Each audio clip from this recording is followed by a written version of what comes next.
जय हिंद दोस्तों। समय को ध्यान में रखते हुए हमने सोचा है आपके लिए आधुनिक इतिहास शुरू कर दूं, क्योंकि आधुनिक इतिहास वह एक भाग है जिससे से ज्यादा क्वेश्चन उभर कर आते हैं। पीटी में सबसे ज्यादा क्वेश्चन आधुनिक इतिहास से ही आते हैं और आपके लिए मेंस में भी लाभदायक होगा।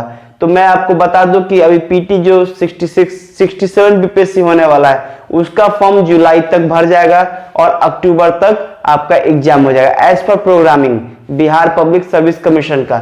लेकिन दोस्तों हम अपना जंग जारी रखेंगे और प्रिपरेशन जोर शोर से करेंगे, क्योंकि कितना लोग जितना समय नजदीक आता है उतना वो पज्जल होते हैं। पज्जल नहीं होना है दोस्तों। आप जो पढ़ाई अपनी रफ्तार से पढ़ रहे हैं वही शुरू कीजिए, लेकिन थोड़ा सा धीरे धीरे समय को बढ़ाइए और अपनी पढ़ाई को नियमितता दीजिए, क्योंकि सफलता तो पाना ही है। और अभी आपका सिलेबस आसान है, हो सकता है कि आने वाले अगले बीपीएससी में आपका सिलेबस चेंज हो जाए, लेकिन अभी आपका बीपीएससी का जो सिलेबस है पुराना वाला ही सिलेबस है। तो आइए दोस्तों हम आधुनिक इतिहास स्टार्ट करते हैं। आधुनिक इतिहास को दोस्तों उत्तर मुगल काल से स्टार्ट किया जाता है और पूर्व मुगल काल जो है ये इनको कहते हैं। तो आइए थोड़ा देखते हैं। ऐसे भी आपको पता है कि मुगल जो है कब आए, तो जब आपका पानीपत का प्रथम युद्ध 1526 में इब्राहिम लोदी के साथ बाबर का हुआ और उसमें इब्राहिम लोदी का हार हुआ, तो वहां से मुगल वंश जो है भारत में आए। तो यही जो है बाबर, हुमायूं, अकबर, जहांगीर, शाहजहां और औरंगजेब, इनको पूर्वी मुगल काल में रखा गया है। ठीक है, तो इनको अगर शॉर्टकट आपको याद करना है तो बाहू, अजा, शाह, बाबर, हुमायूं, अकबर, जहांगीर, शाहजहां और औरंगजेब। अब इनका डेटेड जो है मुश्किल नहीं है, आसानी से याद किया जा सकता है दोस्तों। देखिए बाबर कितना साल, 4 साल, तब बाबर 4 साल का था। अब देखिए जहरुद्दीन, नसीरुद्दीन, जलालुद्दीन, जहरीदून। अब इस ये क्या है, तो पूरा नाम बाबर का जो पूरा नाम था जहरीदून मोहम्मद बाबर। वही हुमायूं का क्या नाम था, तो नासिरुद्दीन मोहम्मद हुमायूं। और अकबर का जलालुद्दीन मोहम्मद अकबर। इन सभी राजाओं में सबसे कम पढ़े लिखे या यूं कहिए अनपढ़ अकबर थे, लेकिन अच्छा सबसे ज्यादा राजतंत्र किसने किया, तो अकबर का था शासनकाल।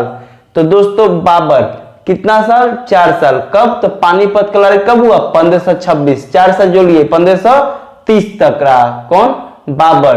पूरा नाम क्या है, तो जहीरुद्दीन मोहम्मद बाबर। दूसरा हुआ हुमायूं। बाबर का पुत्र कौन था, हुमायूं।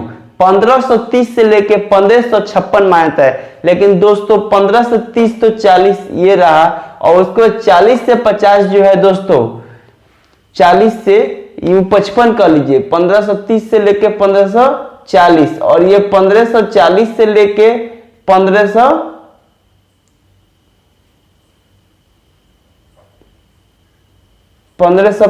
तक किसका शासन रहा, तो शेरशाह सूरी का, सूरी वंश का शासन रहा। इसीलिए इसमें क्या है दोस्तों, तो 10 साल का आपको गैप दिखता है। और हुमायूं का पूरा नाम क्या था, तो नासिरुद्दीन मोहम्मद हुमायूं। उसके बाद हुमायूं का बेटा कौन आया, अकबर। तो अकबर का डेट देखिए, ये कितना साल था, 4 साल। ये कितना साल रहा, तो बीच में नहीं तो एक ही बार पूरा जोड़ लीजिए, तो कितना हुआ, 25 से 26 साल। ठीक है दोस्तों। उसके बाद देखिए दोस्तों अकबर 1556 से लेके 1605। ऐसा माना जाता है सभी मुगल वंशों में सबसे ज्यादा राज करने वाला कौन था, अकबर। कितना, 49 वर्ष। तो 56 में 49 वर्ष जोड़ दीजिए तो सीधा आ जाएगा कितना, 1605। तो ऐसे ही याद रखिए, 56 में 49 जोड़ा 1605। कौन था, अकबर। कब तक, 1605 में इसकी मृत्यु हो जाती है। अकबर का पूरा नाम क्या था, तो जलालुद्दीन मोहम्मद अकबर। उसके बाद इसका जो बेटा है जहांगीर। अकबर जो है एक चिश्ती समुदाय चलता था मुसलमानों का, तो अकबर जो है सलीम चिश्ती के शिष्य हुआ करते थे और उन्होंने अपने लिए पुत्र मांगा, इसलिए जहांगीर का नाम क्या रखा था, सलीम, और प्यार से शेखू बाबा बोलते थे। तो जहांगीर का जो शासन काल रहा 1605 से लेके 1627। अब इसको याद करने का तरीका दोस्तों, 5 में 22 जोड़ दीजिए तो 1605 में 22 में तो क्या होगा 1627। अकबर का याद कर लिए 1626 से 4 साल जोड़े 1630। हुमायूं का 1630 में 26 साल जोड़े तो 1656। अकबर में 1656 से 49 वर्ष के तो 1605। और जहांगीर में 1605 में कितना 22 वर्ष जोड़ा तो 1627। और जहांगीर का 1627 से लेके 1658 तक माना जाता है, या यूं कर दीजिए 57 ही याद कर लीजिए, क्योंकि ये क्या होगा आसान होगा आपके लिए याद करना। तो 57 तो कितना बरिस रहा 30 बरिस। तो जहांगीर मतलब याद रखिए जहांगीर 30 बरिस में राजा बन गया। तो खुर्रम, कुछ भी एक ट्रिक बना लीजिए, लेकिन ट्रिक जानते हैं दोस्तों वहां पे आप भूल जाते हैं, इसीलिए ज्यादा ट्रिक नहीं बनाना, 1-2 बार पढ़िए आसानी से याद हो जाएगा। और औरंगजेब 1658 से लेकर 1707 तक, तो इसका भी लगभग शासनकाल बड़ा, लेकिन ये बहुत ही कट्टर सुन्नी मुसलमान था। कौन? औरंगजेब। तो ये थे हमारे पूर्वी मुगल वंश। इसको हम पढ़ेंगे मध्यकालीन इतिहास में, लेकिन जो हमें आधुनिक इतिहास में पढ़ना है अब यहां से शुरू होता है। अब इनको याद कर लिए होंगे, मुझे आशा है कि आपको याद होगा, क्योंकि हमारा काम है दोस्तों आपको पढ़ाना और याद कराना और साथ में नोट्स बनवाना। तो बाहू अजासा, बाबर, हुमायूं, अकबर, जहांगीर, शाहजहां और औरंगजेब। अब आइए उत्तर मुगल काल के हम लोग पढ़ते हैं। तो दोस्तों इसके पहले हम याद कर लें कि औरंगजेब का जो मृत्यु हुआ था 3 मार्च 1707। 3 देखिए, 3 को ऐसे घुमा दीजिए तो एम हो जाएगा 3 कितना 3 डिजिट, तो एम ए आर मार 3 मार्च मर, एम ए आर मर गया। कौन? 3 मर को औरंगजेब मर गया। तो 3 मर 3 से 1707 को कौन मर गया? औरंगजेब। कहाँ? तो अहमदनगर। इधर देखिए इसमें इसको पाई खींच दी तो क्या बनेगा? अ के तरह इसका शकल हो जाएगा, तो अहमदनगर। 3 से मर 1707 कहाँ? अहमदनगर में। कौन? तो औरंगजेब। उसके बाद इसके जो है 3 पुत्र हुए, मुअज्जम, आजम और कामबख्श। तो अभी इसका शुरू करते हैं। तो मुअज्जम से हम शुरू करेंगे जो दिल्ली का प्रथम शासक रहा। तो आइए, मुअज्जम को ही बहादुर शाह प्रथम कहते हैं। तो कभी कभी पूछ देता है कि मुअज्जम को दूसरा नाम क्या हो, उसमें बहादुर शाह जफर देगा, जहान शाह दे देगा, बहादुर शाह प्रथम दे देगा, तो आपको मानना पड़ेगा बहादुर शाह प्रथम। तो इसका जो शासन काल रहा 1707 से लेके 1712 तक रहा। तो 1707 में कितना जोड़ेगा तो 12 होगा, तो 5 साल। तो 1707 से 5 जोड़ेगा तो 1712 तक। और इसको जो है साहेब बेखबर की उपाधि दी गया था। और कहा जाता है कि उत्तर मुगल काल में यह पहला ऐसा शासक था जिसके बारे में कुछ अच्छा कहा जा सकता है। आइए, जहादर शाह बहादुर शाह का पुत्र कौन था? तो आपको जहादर शाह था। तो जहादर शाह 1712 से लेकर 1711, मात्र 1 साल। अब जो मूर्ख होगा वो क्या कितना दिन शासन करेगा? 1 साल।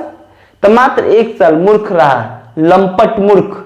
12 से 13 कौन रहा? तो जहादर शाह। उसके बाद इसका बेटा शासक ना बनकर इसका कौन बनता है? भतीजा। कौन? फर्रुखसियार। अब फर्रुखसियार देखिए इधर कहाँ है, तो अजीम उस शान का बेटा कौन था? फर्रुखसियार। बहादुर शाह के 4 पुत्र, जहादर शाह, अजीम उस शान, रफी उस शान और जहान शाह।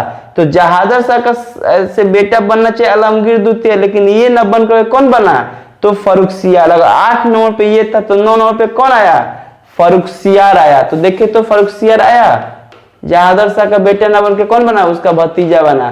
तो ये कितना साल रहा? एक लगभग आपको 6 साल रहा फर्रुखसियार। इसके बारे में क्या कहता है? घृणित है, कायर है, ये बहुत ही कायर था और इसका जो प्रवृत्ति था घृणित प्रजाति का था। इसके बाद दोस्तों रफी उस शान। अब देखिए इसका वंश है ही नहीं, तो अब इसके बाद फिर कौन बना? तो इसका बेटा बना। किसका? रफी उस शान का बेटा। कौन बना? रफी उद दर्जात और रफी उद दौला। मतलब फर्रुखसियार का बेटा नहीं बना बल्कि इसका चचेरा भाई बना। कौन? रफी उद दर्जात। सबसे कम दिन रहने वाला शासक कौन था? रफी उद दर्जात। और उसके बाद कौन था कमर शासक, तो रफी उद दौला। अब देखिए इसका भाई और फिर इसका चचेरा भाई था इसका, फिर इसका अपना भाई बना। अब उसके बाद देखिए कौन बन रहा है, तो आइए इसका फिर यहां से फिर भाई भाई है। देखिए सबसे पहले इसका बेटा बना औरंगजेब का बेटा बहादुर शाह प्रथम, बहादुर शाह का बेटा बना जहादर शाह, और फिर यहाँ पे फर्रुखसियार उसका भतीजा बना, फिर उसका चचेरा भाई, फिर अपना भाई, फिर चचेरा भाई कौन, तो मोहम्मद शाह, जिसको रोशन अख्तर कहते हैं। ये कितना साल रहा, तो लगभग 29 साल रहा। तो 1719 में 29 साल जोड़ दीजिए तो कितना होगा, 48। तो ये कौन था, रंगीला। और ये क्या था, मोहम्मद। तो जिसको मोहम्मद हो जाता है दोस्तों वो कैसा दिखता है, तो रंगीला की तरह दिखता है। तो ये क्या था, रंगीला बादशाह, मोहम्मद। मोहब्बत हो गया था इसको तो रंगीला बन गया था, तो रंगीला बादशाह। इसका मोहम्मद अहमद, देखिए नाम जुड़ रहा है, अहमद शाह, मोहम्मद शाह। अब अहमद शाह कौन थे, तो इसका पुत्र था। अब देखिए फिर पुत्र बन गया, फिर पुत्र बन गया ना। यहां से यहां तक जो था भतीजा भाई ये सब रहते रह गए, कहां तक, तो मोहम्मद शाह तक। अब फिर यहां से पुत्र होते गया, ये क्या थे, भाई सब थे, ये आपस में क्या थे, भाई। और यहां से फिर पुत्र सबका राज होने लगा, ठीक है। तो अब यहाँ पे कौन है, अहमद शाह। तो अहमद शाह का शासनकाल 1748 और इसमें 6 साल जोड़ दीजिए तो 1754। उसके बाद आलमगीर द्वितीय 1754 से लेकर 1758। आपको याद होना चाहिए दोस्तों, पानीपत का युद्ध 1764, बक्सर के युद्ध, सॉरी क्षमा चाहूंगा, पानीपत का युद्ध 1757, बक्सर का युद्ध 1764। तो आओ दोस्तों एक बार देखते हैं। तो आलमगीर द्वितीय 1754 से लेकर 1758 तक था। और इसी बीच एक आता है, आपको देखने को मिलेगा, शाहजहां तृतीय। अब ये कौन था, शाहजहां तृतीय, तो ये जो था दोस्तों काम बख्श का पुत्र था, पौत्र था। क्या था, पौत्र। कौन था, शाह आलम, शाहजहां तृतीय, शाहजहां तृतीय। अब फिर देखिए इस समय कहा जाता है कि 2 शासक बनते हैं, एक शाहजहां तृतीय जो दिल्ली में बनता है और शाह आलम द्वितीय जो पटना बिहार में बनता है। ये पूछ सकता है कि ऐसा कौन पहला शासक था जो बिहार में, जो पटना में अपने आप को शासक घोषित किया। तो उसके बाद ये जब यहाँ आया फिर युद्ध हुआ और फिर ये शासक बन गया। तो 1 साल के अंतर पे ही ये काम बख्श का पौत्र था। तो फिर शाह आलम द्वितीय कब से कब रहा, तो 1759 से लेके 1806 तक। और यहीं पे अकबर की बात की जाए तो 1806 से लेके 1837 तक रहा, लगभग 31 साल जोड़ दीजिएगा तो 1837 हो जाएगा। और यही बहादुर शाह द्वितीय या बहादुर शाह जफर जिसको बोलते हैं, वो 1837 से लेके 1857, मतलब इसमें 20 साल जोड़ दीजिए तो क्या रहेगा, 1857। ऐसे ही बैठा के आपको याद करना, इसमें कुछ जोड़ जोड़ के याद कीजिएगा तो बहुत जल्दी याद आपको हो जाएगा। मुझे उम्मीद है कि आपको याद हो गया है। तो दोस्तों चलिए आगे की तरफ देखते हैं। हमने आपको ये भी अगर समझ में आ गया है तो फिर एक बार, नहीं आया है तो आपको एक बार फिर से समझा देता हूं। औरंगजेब की मृत्यु, देखिए औरंगजेब की मृत्यु 3 मार्च को 1707 को अहमदनगर में मृत्यु हो गया। इसकी मृत्यु भी अफवाह पे है, कुछ लोग कहता है कि बीमारी से मर गया, कुछ लोग कहता है जहर देने से मर गया, ठीक है। तो इसके 3 पुत्र हुए थे, मुअज्जम, आजम, काम बख्श। ये तो बहुत जल्दी याद रहेगा, दोनों में जम है, वो काम बख्श मतलब बिना जमले का है, बिना काम का ही है, नमूना है। तो इसको 2 नाम दिया गया, शाह आलम प्रथम और बहादुर शाह प्रथम। मतलब प्रथम अगर आ गया तो याद रखिएगा मुअज्जम को कहते हैं। चलिए अब इसको क्या हुआ, चूंकि 3 पुत्र थे और ये क्या है उम्र दराज था औरंगजेब ने अपने उत्तराधिकारी घोषित करके नहीं जाने के कारण इनके बीच कौन सा युद्ध हो गया, तो उत्तराधिकारी का युद्ध हुआ। और उत्तराधिकारी के युद्ध सबसे पहले मुअज्जम और आजम के बीच हुआ, जिसको जजाऊ का युद्ध भी कहते हैं। ये पूछता है जजाऊ का युद्ध कब हुआ था, तो 1707 में। जिस साल इसकी मृत्यु हुई थी औरंगजेब की, उसी साल क्या हुआ था, जजाऊ का युद्ध हुआ था। दोस्तों हमेशा जब भी हिस्ट्री पढ़िए एक दूसरे को जोड़ के पढ़िए, वो क्या आसानी से आप याद कर पाएंगे और एक समझ पे पकड़ बना पाएंगे। और जिसमें मुअज्जम क्या रहा, विजयी रहा। फिर उसको दूसरा उत्तरदायी युद्ध लड़ना पड़ा, बीजापुर का युद्ध। कब, तो ये भी आपको कब लड़ना पड़ा, तो 1709 में बीजापुर का युद्ध लड़ना पड़ा। तो ये किसके बीच, मुअज्जम एवं कामबख्श के बीच हुआ, जिसमें मुअज्जम फिर विजयी रहा। और ये जब विजयी हुआ तो ये अपने इस भाई को भी मार दिया था, आजम को के, और फिर इधर कामबख्श को भी मृत्यु के घाट उतार दिया था। अब देखिए बहादुर शाह प्रथम की बात करें तो यही है जिसको मुअज्जम का नाम ही क्या है, बहादुर शाह प्रथम, जो 1707 से लेके 1712 तक का इसका शासन काल रहा। अब इसने कुछ ज्यादा काम नहीं किया क्योंकि ये शांत स्वभाव का आदमी था, तो अपने भाई से लड़ा और राजा बन गया। उसके बाद उसको कोई भी लेना देना किसी से नहीं है, क्योंकि इसके नाम में खाली बहादुर था, काम इसका बहादुर वाला, खाली भाई सबसे लड़ने के लिए इसके में बहादुर था और कुछ नहीं था। तो इन्होंने जो बहादुर शाह प्रथम था इसने कुछ अच्छे काम भी किए, जैसे मराठों को स्वदेशी मुक्त कर देना स्वीकार लिया। अब इससे क्या हुआ, जब कर देना स्वीकार किया तो जो आपस के विद्रोह थे वो खत्म हो गए। जो टकराहट थे मराठों से, उस समय मराठों की स्थिति देखिएगा तो इससे टकराहट था मुगल से, जो वो दूर हो गया। लेकिन चौथा कर इसने नहीं दिया, और चौथा और स्वदेशी मुक्त जो है मराठों को दिया जाता था उस समय। साहू जी जो मराठों के क्या थे, अगले शासक थे, उनको किसने गुलाम बनाया था, तो औरंगजेब ने बंदी बना लिया था। और जब औरंगजेब मर गया तो बहादुर शाह प्रथम ने साहू जी को आजाद कर दिया, और साहू जी को विधिवत राजा लेकिन उसने नहीं माना, क्योंकि जिस आदमी को आप गुलाम बना के रखे हैं, समझिए बात को, तो उसको आज छोड़ दे तो उसका राजा स्वीकार थोड़ी ना कीजिएगा। तो इन्होंने उसको राजा स्वीकार नहीं किया था।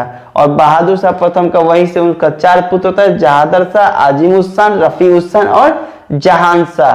तो इसमें उत्तर मुगल काल में देखेगा तो सबसे पहले कौन राजा बनता है, बहादुर शाह, फिर कौन बनेगा, जहादर शाह, फिर उसका भतीजा फर्रुखसियार, फिर उसका चचेरा भाई रफीउद्दर्जात, रफीउद्दौला, फिर उसका चचेरा भाई मोहम्मद शाह, और फिर 13 पे कौन बनता है, इसका बेटा अहमद शाह, फिर 14 पे आलमगीर द्वितीय, फिर 15 पे शाह आलम द्वितीय, 16 पर कामबख्श का बेटा शाहजहां तृतीय, और इसी के बराबरी में था कौन, तो शाह आलम द्वितीय, उसको अकबर द्वितीय, और लास्ट कौन था, बहादुर शाह द्वितीय। तो मुझे उम्मीद है दोस्तों आप लोग को यह याद हो गया होगा। आपको बहादुर शाह प्रथम के बारे में बता दिया था, और उनका पुत्र जो है दूसरा शासक बनता है उत्तर मुगल काल का, जिसका नाम होता है बहादुर शाह जफर। उम्मीद है कि आप लोगों को समझ में आ रहा होगा। तो बहादुर शाह जफर जो कौन था, लंपट मूर्ख, इसमें कुछ याद नहीं करना, बस एक बार समझते जाइए। लंपट मूर्ख मतलब कमजोर शाहजादा, जो एक ही साल रहा, तो एक ही लंपट मूर्ख था 1712 से लेकर 1713। अब जब ये मूर्ख क्यों था, क्योंकि ये जो था एक लाल कोरी वेश्या से प्रेम करने लगा था, और उसमें वो क्या हुआ, मूर्ख हो गया, कमजोर हो गया। तो अब ये राजा कमजोर हो गया तो इसका ताकत किसके हाथ में होगा, तो वजीर के हाथ में, मंत्री के हाथ में। तो मंत्री कौन था, जुल्फिकार खां था। और जब ये मंत्री, इसको कोई प्रेम इससे हो गया था वैसा से, तो इसको तो धर्म से कोई मतलब था नहीं, तो इसलिए इसने जाजिकर को भी समाप्त कर दिया। और इसी समय मारवाड़ के अजीत सिंह को महाराजा की उपाधि भी दिया। और ये सब देख के जो था सैयद बंधु नाखुश थे, और सैयद बंधु का जो है फर्रुखसियार का सहयोग से जो है सैयद बंधु ने जहादर शाह को हत्या कर दिया। अब फर्रुखसियार कौन था, तो फर्रुखसियार जहादर शाह का भतीजा था। तो अब इसके बाद शासक कौन बनता है, फर्रुखसियार, जो 1713 से लेके 1719 तक रहता है। अब इसे किसका सहयोग प्राप्त था, तो सैयद बंधु को। अब सैयद बंधु ने इसको राजा बनाया था, तो जाहिर सी बात है कि उसके बदले इनको कुछ ना कुछ देगा। तो अब्दुल खां को क्या बना दिया, वजीर बना दिया, और हुसैन अली खां को क्या बनाया, मीर बख्श बनाया। और यहीं पे जयसिंह को सवाई का उपाधि भी देते हैं। 1716 में बंदा बहादुर को दिल्ली में इन्होंने फांसी दिला दिया। क्यों? क्योंकि ये इस्लाम कबूल नहीं कर रहे थे। और 1717 में अंग्रेजों को एक व्यापारिक शाही फरमान दिया जिससे मुगलों की शासन जो है छिन्न भिन्न हो गई थी। मतलब इनका आय जो था कम होने लगा था। और सैयद बंधुओं द्वारा फर्रुखसियार को मार दिया गया। और मार दिया गया तो ऐसा पहली बार हुआ था कि किसी अमीर द्वारा किसी मुगल बादशाह की हत्या हुई थी। अब सैयद बंधु कौन थे? तो अब्दुल्ला और हुसैन। इन्होंने 4 मुगलों को शासक बनाया, फर्रुखसियार, रफी-उद-दर्जात, रफी-उद-दौला, मोहम्मद शाह। इसीलिए इनको क्या कहा गया? तो किंग मेकर यानी शासक निर्माता कहा गया। और इनकी हत्या अंततः किसने करवा दी? तो मोहम्मद शाह ने करवा दी। तो ये दोस्तों मोहम्मद शाह। अब देखिए रफी-उद-दर्जात ये क्या है? तो फर्रुखसियार का क्या है? चचेरा भाई है, जो फरवरी 1719 से लेके जून 1719 तक रहता है। सबसे कम दिन तक रहने वाला शासक अगर पूछ दे तो रफी-उद-दर्जात था। और इसका भी मृत्यु कैसे होता है? तो क्षय रोग कारण यानी टीबी कारण इसकी मृत्यु हो जाती है। इसके बाद इसका भाई बनता है रफी-उद-दौला, जो जून से लेकर सितंबर 1719 तक होता है। और इसने शाहजहां द्वितीय की उपाधि धारण करता है। और ये भी क्या होता है? तो पेचिश नामक बीमारी से इसकी भी मृत्यु हो जाती है। तो आइए दोस्तों आगे पढ़ते हैं। मोहम्मद शाह मतलब इनको क्या हो गया? मोहब्बत हो गया। तो मोहब्बत हो गया तो क्या बनेंगे? रंगीला बनेंगे। तो मोहम्मद शाह जो है रंगीला बादशाह के रूप में उभरे। और सैयद बंधुओं का इन्होंने अंत करवा दिया। जब ये रंगीला बन गए, कभी कभी ऐसा कहा जाता है कि ये क्या करते थे? तो दरबार में लंगे चले आते थे, जैसे जैसे वेशभूषा बना के चले आते थे। तो इन्होंने सैयद बंधुओं को क्या कर दिया? अंत करा दिया। और हैदराबाद में इसी परिणाम स्वरूप चूंकि इनको राजपाट से ज्यादा मतलब रहा नहीं, तो कुछ ऐसे राज्य हुए जो खुद को स्वतंत्र कर लिए। जैसा हैदराबाद निजामुल मुल्क ने स्वतंत्र कर लिया, अवध अहमद शाह आदत ने उसको स्वतंत्र कर लिया, बंगाल, बिहार और उड़ीसा ने भी स्वयं को स्वतंत्र कर लिया। फारस के शासक नादिर शाह 1739 में आक्रमण किया। और परिणाम स्वरूप क्या हुआ? तो कोहिनूर हीरा और मयूर सिंहासन लेकर चला गया। उसके बाद अहमद शाह जो 1748 से लेकर 1754 तक रहता है। 1748 में अहमद शाह के समय ही अहमद शाह अब्दाली का आक्रमण हुआ। अहमद शाह के समय ही अहमद शाह अब्दाली का आक्रमण हुआ। कब? 1748 में। इसका प्रिय हिजा जावेद खान दरबारी राजनीतिक बन चुका था। और राजकीय कामकाज किसके हाथ में था? तो राजमाता उदम बाई के हाथ में, जिसकी उपाधि क्या थी? किबला ए आलम। और अहमद शाह के बाद कौन आया? तो आलमगीर द्वितीय 1754 से लेकर 1758 तक, जिनका उपनाम क्या था? अजीजुद्दीन। और प्लासी का युद्ध 1757 इन्हीं के समय हुआ था। किसके समय? आलमगीर द्वितीय के समय। तो दोस्तों उम्मीद है कि आप लोगों को अच्छा लग रहा होगा।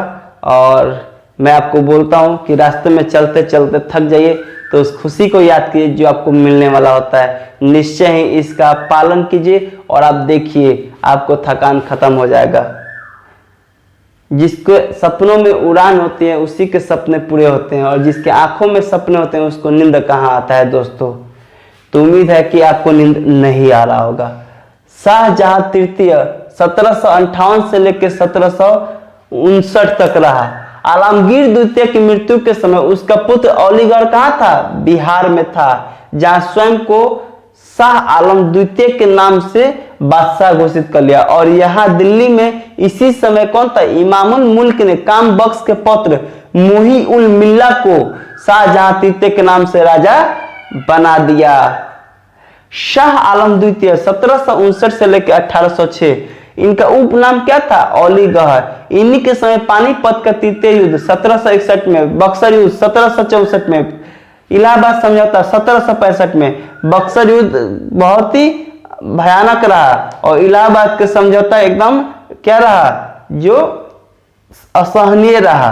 तो 1803 में सेनापति लेक के प्रयास से मुगल शासक को क्या कर दिया गया, पेंशनर बना दिया गया। मतलब अब वो मुगल शासक नाम मात्र के ही रह गए। और 1806 में इनकी हत्या भी करवा दी गया। उसके बाद अकबर द्वितीय 1806 से 1837 तक रहा। इनको रखने का एक मुख्य कारण था क्योंकि पूरा भारतीय जो जनता था उनका इनमें अपने आप में इन सब पे विश्वास था, मुगलों पे, कि अगर ये हैं तो हम लोगों को कोई यहाँ से नहीं भगा सकता। और वो लोग क्या करते थे, तो मुगलों को अपना राजनेता मानते थे। कौन, हम भारतीय। अंग्रेजों से लड़ने के लिए हम लोग मुगलों को क्या मानते थे, अपना नेता मानते थे। इसीलिए अंग्रेजों ने सोचा कि अगर इनको हटा देंगे तो यहाँ पे विद्रोह हो जाएगा, इसलिए इनको पेंशन के रूप में शासक बनाए रखा है। लेकिन सारी शक्ति किसके हाथों में थी, तो अंग्रेजों के हाथों में थी। तो अकबर द्वितीय 1806 से लेकर 1837 तक राजा राम मोहन राय को राजा की उपाधि दी और मुगलों के सिक्के बंद कर दिए। मुगलों के सिक्के कब शुरू हुए थे, तो फर्रुखसियार के समय जो था, जो इनको शाही फरमान अंग्रेजों को दिया था, तो उसी में मुगलों को सिक्का क्षमा चाहूंगा, मुगलों का सिक्का जो था इन्होंने बंद करवा दिया। उसके बाद बहादुर शाह द्वितीय जो 1837 से लेके 1857 तक रहते हैं, बहादुर शाह जफर के नाम से जाना जाता है। और 1857 के क्रांति के बाद परिणाम स्वरूप जो था, इनको निर्वासित करके इनको रंगून भेज दिया जाता है और जहां पे इनकी मृत्यु हो जाती है। इनके बारे में बोला जाता है कि ये बहुत अच्छे कवि और शायर हुआ करते थे। तो इन्होंने क्या है, एक छोटी सी शायर लिखा है दोस्तों, न किसी के आंखों का नूर हूं, न किसी के दिल का करार हूं, जो किसी के काम ना आ सका मैं वो बुझता हुआ चिराग हूं। तो मुझे उम्मीद है कि इससे आप लोग शिक्षा ले लीजिए कि आप लोग ऐसा नहीं बनेंगे कि किसी के तो काम आप आ जाओ, ये तो किसी के काम नहीं है, लेकिन आप, हमें उम्मीद है कि आप किसी के काम आओगे, आप अपने घर के काम आओगे, आप अपने राज्य के काम आओगे और अपने देश का नाम रोशन करोगे। तो मुझे उम्मीद है कि आप लोग को यह वीडियो अच्छा लगा होगा। तो प्लीज अच्छा लगा होगा तो शेयर और कमेंट्स करें, और आपके कमेंट्स से मुझे क्या होता है, हमेशा मोटिवेशन मिलता है और वीडियो बनाने के लिए प्रेरित होता हूं। तो मुझे उम्मीद है कि आप लोग मेरा सहयोग करेंगे। और इसी शब्दों के साथ विराम लेते हैं। जय हिंद, जय भारत।